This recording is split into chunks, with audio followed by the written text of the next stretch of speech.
भैया देखो, ये आप लोगों का काम नहीं है न्यूजीलैंड को हराना, वो हमारे ऊपर छोड़ दो, हम लेंगे तुम्हारा बदला भैया।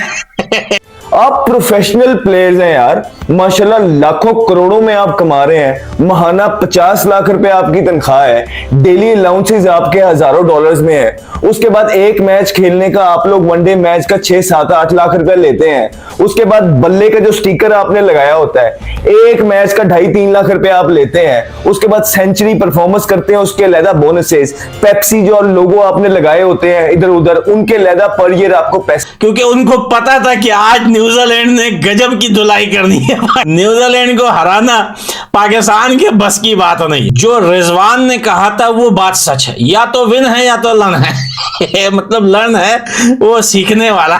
चैंपियंस ट्रॉफी से पहले ये खास अच्छी खबर नहीं है कि पाकिस्तान न्यूजीलैंड से दोबारा हार गया। देखिए, एक टीम से अगर आप 2 दफा हार जाते हैं तो एक दो वजूहत तो बिल्कुल ही सामने आ जाती है। एक ये कि आप अपनी गलती से सीख नहीं रहे। पाकिस्तान न्यूजीलैंड का फाइनल और न्यूजीलैंड ने 1 साइडेड फाइनल जीत लिया, और वो जो एक बबल और गुब्बारा बना हुआ था कल का मैच जीत के, वो सारा उसके अंदर से हवा निकल गई और वो फुस हो गया। यार कुछ समझ से बाहर ये डिसीजन है कोई आपके लेने वाले यार? हाँ, फाइनल मैच के अंदर आप यार बच्चों वाले डिसीजन लेके जा रहे हैं, फिर आप लोग कहते हैं कि जी अंपायर तनकीद क्या करें। और आप सर तो पूरा आसमान उठा दिया था पिछले मैच के अंदर, फिर वो लोग सही कहते हैं, वो कहते हैं जी आप इसलिए जीत गए कि उनके अंदर जेंसन नहीं थे, साउथ अफ्रीका के पास रबाडा नहीं थे, कॉर्जी नहीं थे, नॉर्जे नहीं थे, इसलिए आपका जो है ना वो कहते हैं तुक्का लग जाता है। फिर आपका जब उनके मेन बॉलर्स खेल नहीं रहे होते हैं और उनका मुंह बंद करने हैं तो आप उनको अवाम को कह, ऊपर से आप अवाम को ये कह रहे हैं। रिजवान कह रहा है कि जी पूरी की पूरी अवाम जो है पाकिस्तान की वो इनकंसिस्टेंट है। और यार कोई खुदा का खौफ खाओ यार, 25% आपकी अवाम जो है वो बीनीथ द पॉवर्टी लाइन है, और आप ये कह रहे हैं कि हमारी अवाम इनकंसिस्टेंट है, हम इस वजह से हार रहे हैं। वो बेचारे मुश्किल से अपना गुजारा करते हैं, रोटी उनको मुश्किल हो जाती है, सुबह शाम मेहनत करके वो अपने बच्चों का पेट पालते हैं, आप उनके पास कोई अपॉर्चुनिटी है ही नहीं। आप प्रोफेशनल प्लेयर्स हैं यार, माशाल्लाह लाखों करोड़ों में आप कमा रहे हैं, महाना 50 लाख रुपए आपकी तनख्वाह है, डेली अलाउंसेस आपके हजारों डॉलर्स में है, उसके बाद एक मैच खेलने का आप लोग वनडे मैच का 6, 7, 8 लाख रुपए लेते हैं, उसके बाद बल्ले का जो स्टिकर आपने लगाया होता है एक मैच का 2.5-3 लाख रुपए आप लेते हैं, उसके बाद सेंचुरी परफॉर्मेंस करते हैं उसके अलहदा बोनसेस, पेप्सी जो लोगो आपने लगाए होते हैं इधर उधर उनके अलहदा पर ईयर आपको पैसे आते हैं। आप अपने आप को एक नॉर्मल अवाम से मिला रहे हैं यार कि हमारी पूरी की पूरी अवाम ही, हमारा कल्चर ही इनकंसिस्टेंट है। कोई खुदा का खौफ करें यार, आप क्या मैच कर रहे हैं जिन बेचारों को के पास कोई अपॉर्चुनिटी नहीं है और आप अपने आप को उनसे मिला रहे हैं यार। जब नसीम शाह अच्छी बॉलिंग नए बॉल पे कर रहा था, एक छोटा टारगेट है, आपने सिर्फ विकेटें लेके ही जीतना था, तो अवाम ने आपको बोला था कि नसीम शाह को हटा दें, क्यों हटाया आपने?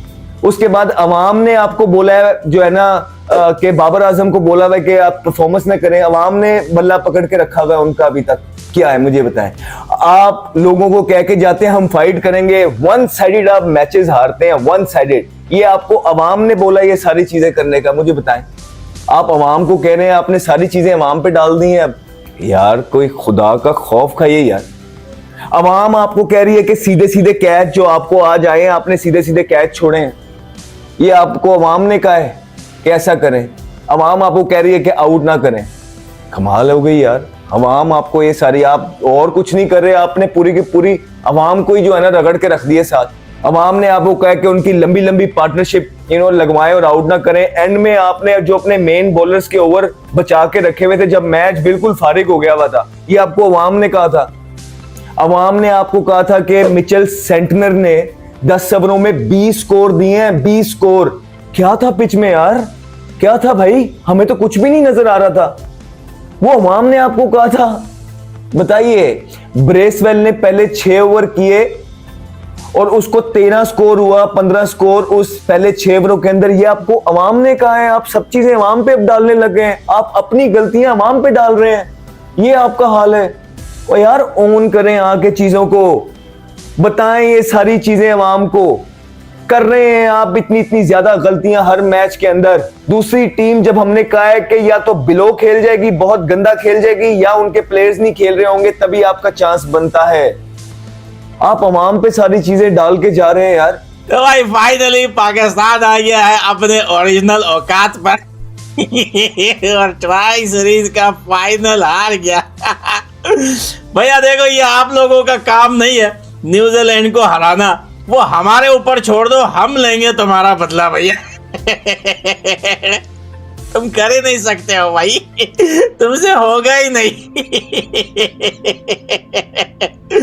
अब जब जीतोगे तो भाई तारीफ तो करेंगे, अब जब हारोगे तो भैया शैम्पू लगा के ना ना ना ना ना ना ना नी नी नी नी नी नी नी नी नी नी नी नी ये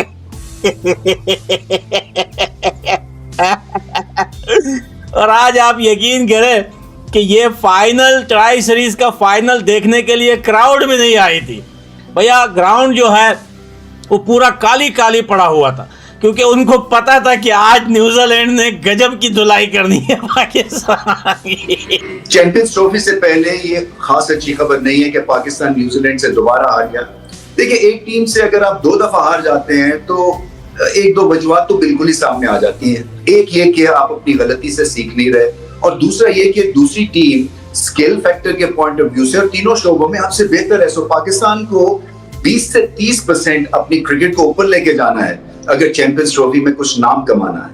मुश्किल हालात इस वक्त इसलिए बन गए हैं कि ये जो पिच थी ये साजगार थी पाकिस्तान की, जिस तरह से स्ट्रैटेजी बनती है होम कंडीशंस में। डबल पेस पिच थी, गेंद रुक भी रहा था, स्पिन भी हो रहा था, और पहले तो रन ज्यादा ने किए, वो भी एक डिबेटेबल डिसीजन था कि क्या पहले बैटिंग करनी चाहिए थी या नहीं करनी चाहिए थी, क्योंकि सेकंड टाइम अराउंड चले कंडीशन ज्यादा मुख्तलिफ नहीं हुई थी, मगर फिर भी ओस की वजह से गेंद बल्ले पे आ रहा था और टारगेट भी इतना कुछ खास नहीं था। और यही प्रॉब्लम है कि बैटिंग में जब लंबा टारगेट देना होता है पाकिस्तान वो नहीं देता है, एडवांटेज जब मिल जाता है टॉस जीतने का। और इसी तरह से बॉलिंग में 1-2 विकेट जब ले लेते हैं नए बॉल के साथ, उसके बाद फिर बहुत ज्यादा एक तरह से स्टैटिक सी परफॉर्मेंस हो जाती है मिडिल ओवर्स में, एंड तक ऐसे कुछ काम चलता है। और न्यूजीलैंड को परसेंटेज क्रिकेट खेलने की जरूरत थी बल्ले के साथ, और आपने देखा कि टफ मोमेंट्स में उनमें क्लैरिटी थी, चाहे वो कॉनवे हो या मिचेल हो, चाहे वो टॉम लेथम हो, इन सब ने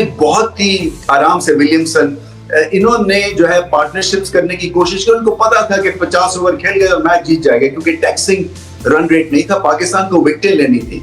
और यहीं पे प्रॉब्लम है। मैं पहले भी कह चुका हूं कि पाकिस्तान को 10 विकेटें लेनी है अगर वनडे क्रिकेट में नाम कमाना है, और ये विकेटें कहां से मिलेंगी। सो एक स्पेल और एक बर्स्ट अच्छा होता है, उसके बाद स्पिनर्स जो हैं वो उस तरह की जादूगरी नहीं दिखा रहे हैं। अब कहने की बात ये है कि न्यूजीलैंड के स्पिनर्स पाकिस्तानी स्पिनर्स से बेहतर बॉलिंग कर गए।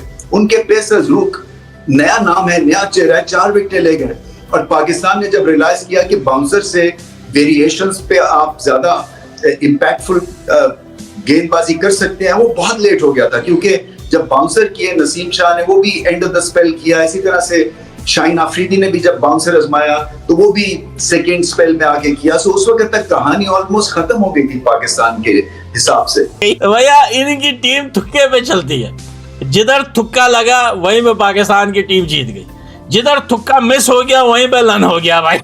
मतलब लन हो गया भाई। मुबारक हो न्यूजीलैंड को। पाकिस्तान के जो है बहुत सारे क्रिकेट फैंस ये बात कर रहे थे, ट्विटर पर ट्वीट किए जा रहे थे कि भैया स्कोर बड़ा कम है, न्यूजीलैंड जो है आराम से इसको चेस कर पाएगा। तो भाई क्या हो गया है, आपके प्लेयर्स भी वही थे, ग्राउंड भी वही है, फिर आपका स्कोर कैसे कम हो सकता है। तो नाजरीन, जैसा कि आपने इस वीडियो में देखा, पाकिस्तान की शिकस्त पर भारतीय मीडिया का रद्द-ए-अमल किसी तूफान से कम नहीं था। कहीं खुशी की लहरें थी और कहीं तंजिया तबसरे और कहीं हद से ज्यादा तनकीद। हकीकत यह है कि खेल में जीत और हार ये क्रिकेट का हिस्सा है, लेकिन जिस तरह हर शिकस्त पर पाकिस्तान को शदीद तनकीद का निशाना बनाया जा रहा है, क्या ये मुनासिब है? क्या भारतीय मीडिया का ये रोया खेल की रूह के मुताबिक है? आप अपनी राय कमेंट बॉक्स में जरूर दें। अगर इस तरह की मजीद हकीकत पर मबनी वीडियोस देखना पसंद करते हैं तो चैनल को सब्सक्राइब और लाइक करें।